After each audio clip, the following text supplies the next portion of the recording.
tem a ver com a minha própria forma, vamos dizer assim, a minha vida, que foi muito atrapalhada, nunca fui muito uniforme, né?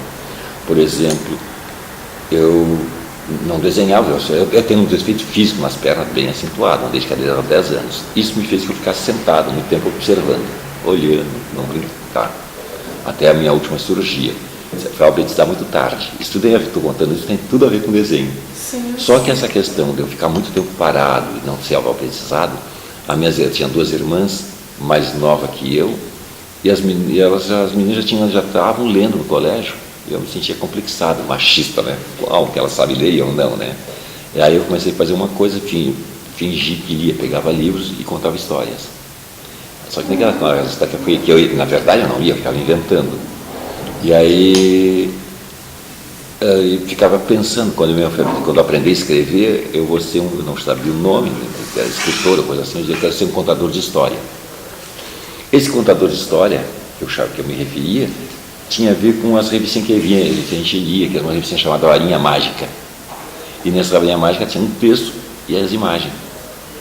E me encantavam as imagens. Então, por exemplo, logo que eu comecei a escrever, comecei a me alfabetizar, de cara eu já queria escrever historinha. Só que nem que eu não conseguia escrever historinha, me dei conta que não bastava tu saber uma palavra, né?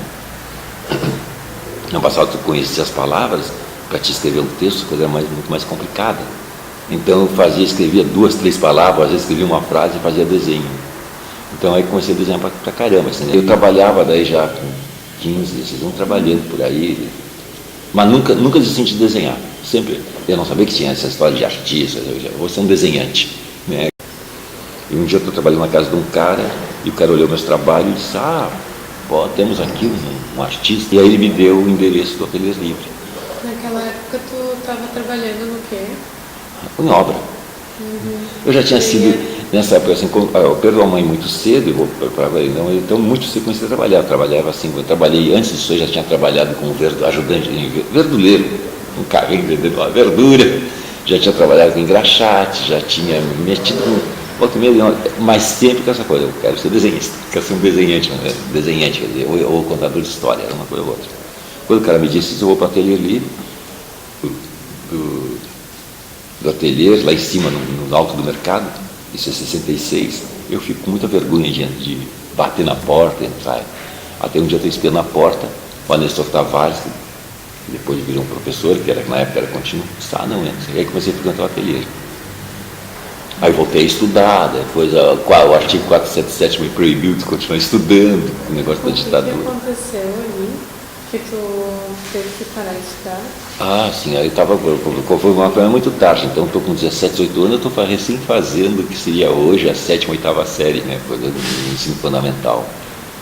E aí, mas só que nem que eu já escrevia e desenhava pra caramba, agitava muitas coisas, era presidente do Grêmio Colégio, e aí saiu o AI-5, que proibia, tinha uma coisa chamada artigo 477, que proibia estudantes de se manifestar. Como eu desenhava, escrevia, fazia meus jornaizinhos e coisas assim, o cara do colégio, o diretor do colégio era capitão do exército, aí a escola fechou 6 meses, eu fui proibido de estudar 5 anos em escola pública. E aí volto para o ateliê em 70 e 71, né? Aí começo a trabalhar pra caramba, descubro gravura em metal nesse meio tempo, que eu não sabia nem desenhar gravura em metal, eu vou fazer artesanato, eu vou fazer desenhos para um grupo de artesãos argentinos, que eu achava maravilhoso, não sabia nem o que era aquilo, né?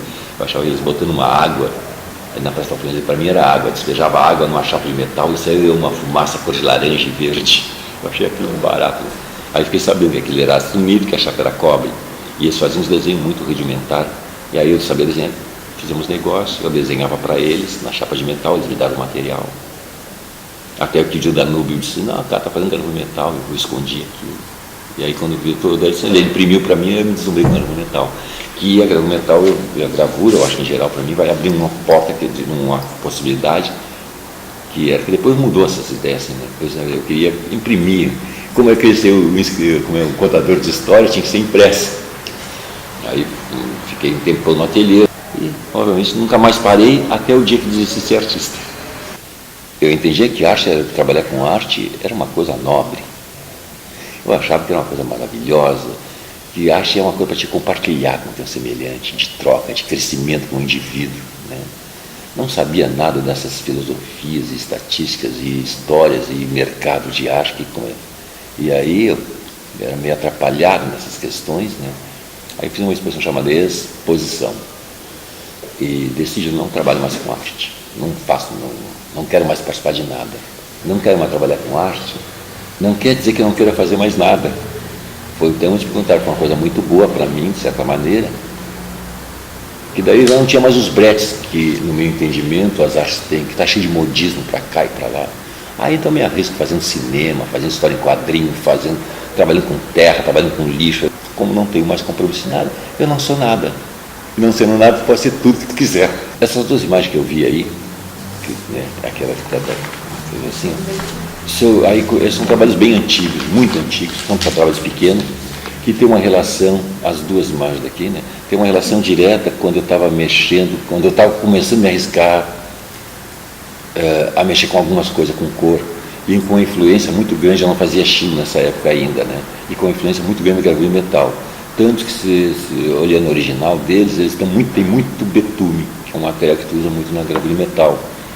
E não é tinta, isso é lápis de cera.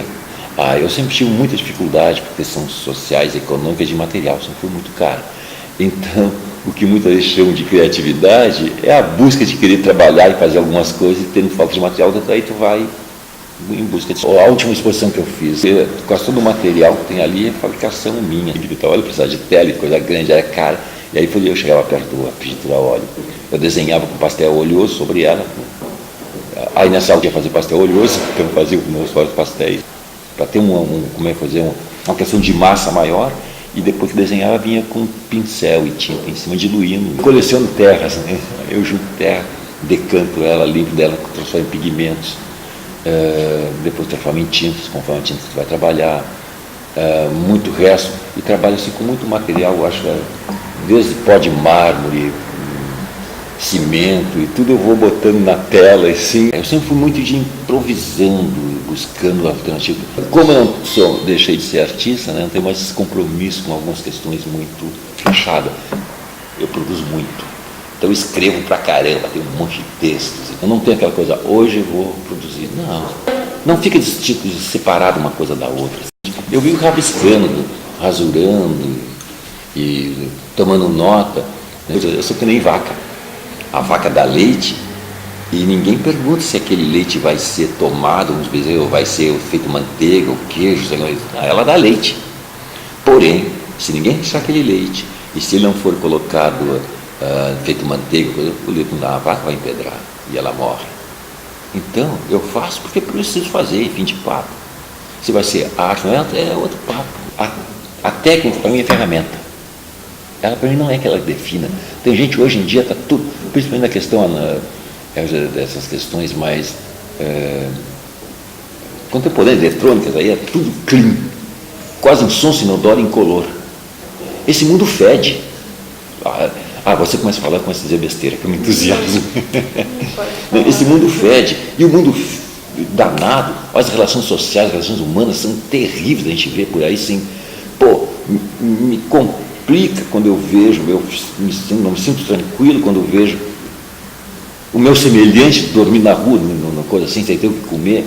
E aí eu faço um belo trabalho de 1,10 m por 80 m, porque ele serve diretamente em cima do sofá. Para aí. Que arte é essa que a gente não tem mais relações, né, dessas coisas? A ferramenta é a tua técnica. O tema é um pretexto para te trabalhar. Então, tu pode trabalhar qualquer tema. Então, tem gente que se incomoda. Eu não gosto de trabalhar com encomenda. Encomenda, pode me encomendar o que quiser. Eu vou fazer, vou falar, usando uma técnica, do que eu quero, usando aquele tema. Então, eu posso falar do cara andando de bicicleta, por exemplo, esse exemplo, e posso falar da violência que tem na rua. Vai ser um tratamento técnico que eu vou resolver isso. Eu posso falar dele sobre os sonhos ou coisa assim que tu tem. O tema é só um pretexto. E a técnica, na técnica tu vai resolver isso, né? Que é essa ferramenta, conforme o uso dessa ferramenta. O suporte é outra coisa que ninguém se dá conta. O suporte é expressivo, né? Então tá legal. Então trabalhar o suporte conforme a expressão. Sobre ele vai estar essa questão que tu vai dar. Então tu junta essas duas questões. Até essa brincadeira aqui tem um pouco disso. Nessa época que eu fiz, não é novo isso aqui. Eu estava tentando brincar com coisas assim, como tu separa o conteúdo do teu trabalho do suporte. É possível separar uma coisa da outra. O suporte, ele insiste o teu trabalho, conforme expressiva, e depois o teu trabalho separado, sempre do suporte. Nessa brincadeira foi logo que eu comecei a usar óculos, que foi de uma exposição que eu montei chamada de Olhos Fechados Eu Vejo Melhor. Papel artesanal, não é papel reciclado. A gente foi fazer todo ele a partir de fibras de espada de São Jorge. Arte, ciência, filosofia e religião caminham muito juntas, né? Dentro da sociedade que a gente está, dentro da atenção social. Tá? Obviamente, essas coisas são de reflexões sobre a vida, sobre a sociedade, sobre como se então. Um trabalho de arte, eu acho que ele permite ver se ele corresponde, tem uma relação com o meio do qual está inserido, o meio que gerou ele, aquela sociedade. É como precisa de tempo, um certo tempo. É como tu fazer escrever a palavra casa, bem grande, cada letra tem 3 metros de altura. Quando está pintando, tu não enxerga. Tu precisa te afastar de uma forma, seja temporal ou física, de distância, para poder enxergar. Então, eu acho que o trabalho que eu faço hoje, eu vou ver se o valor dele ou não, por isso que eu não tenho muita conta, que eu botei fora, daqui a algum tempo. Né? Eu acho que os museus, quando tombam as obras de arte, a comissão que vai tombar essa obra, aquele trabalho tinha que ter no mínimo assinado a data de produção dele de 10 anos atrás. E aí então me deu tempo de afastar para ver se aquele trabalho tem, mas esse trabalho tem altos e baixos. Já vi pessoas dizendo porque eu não cuido do meu trabalho, porque isso, aquilo, outro. Quem me dizia isso era uma pessoa que trabalha na parte de teoria de arte, ou história de arte, sei lá. Ela dizia assim, tu tem que tomar nota para quem vai o teu trabalho, assinar, e isso são os profissionais da arte, está cheio desses profissionais hoje em dia, em que estão muito mais preocupados com a demanda de mercado. Aí eu respondi para ela o seguinte, não, meu trabalho é confundir a tua cabeça, porque a minha é construir e fazer, e eu não sei agora se isso vai ser arte, não compete nem a mim. Então, o assunto que tem aqui foi essa tentativa de ajeitar, né? Que eu tinha experimentado um lápis, que eu não sei o nome dessas coisas que o pessoal usa, tipo, para escrever nas paredes. Sim. Eu tinha experimentado aqui e não tinha dado certo. Aí eu tapei com um pastel oleoso e fechei eles assim. Deu uma porção. Aqui por trás a gente vê tinha alguma coisa do desenho anterior. Perfeito. Prefeito, vote para prefeito, era uma garra. Isso aí. Tem outro. Não sei o que se trata. As gaiolas. Tem um trabalho grande que eu vou fazer agora com. Acho que eu falei para vocês, com umas 2.000 gaiolas, né? Eu sou biscateiro da estética. Meu pai era biscateiro, eu sou biscateiro. O que significa isso do biscateiro da Biscateiro é estética? aquele cara, operário, que não tem nem seu emprego fixo, nem carteira assinada, que faz um bico aqui, outro ali, faz biscates. Uma grande caminhada feita com um pé depois do outro. Isso é construção. E, obviamente, o processo é essa construção, e ela é lenta. Sabe? E tu vê que não era aquilo que tu queria. Eu estou cheio de coisas que eu gosto. Esse gosto também é formação. Quando eu entrei aqui nessa sala hoje para conversar, quando me sentei aqui para conversar com vocês, eu era uma, agora já sou outra. Essas coisas vão mudando ao tempo, elas não são fixas, né? Amanhã já é outra coisa. Né? Apesar que eu me dou conta que tudo que eu faço é uma coisa só. Por mais que tento, às vezes, ir para um lado para outro, lá no fundo sempre tem essa relação com a questão social, com a questão da fantasia.